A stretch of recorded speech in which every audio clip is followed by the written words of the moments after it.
वाजलेले दिसतील।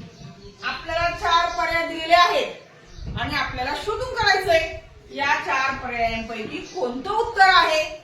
या प्रकारचे प्रश्न नवोदय, स्कॉलरशिप, प्रज्ञाशोध तसेच विविध स्पर्धा परीक्षामध्ये येत असतात। मग आता तुम्ही सांगा ना, आपण घड्याळ परीक्षेला घेणार आहोत का हातामध्ये? नाही। की आता इथे किती वाजले असा घेणार का?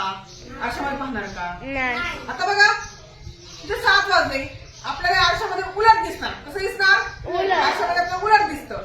मग 7 चे आपल्याला आरशामध्ये किती दिसणार? 5। पण आपल्याला हे असं करायला जमणार आहे का?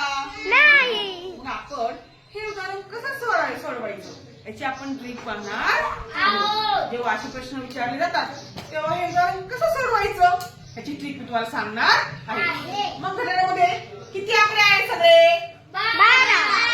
अगदी बरोबर। मग आपण या 12 मधून किती विचारलं? किती वाजले? आपल्या घड्याळात तिथे प्रश्नामध्ये किती वाजले? 7। मग या 12 मधून आपण हे 7 वजा करणार आहोत।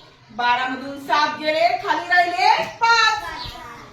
म्हणजे ठीक 7 वाजता आरशात 5 वाजलेले असतील।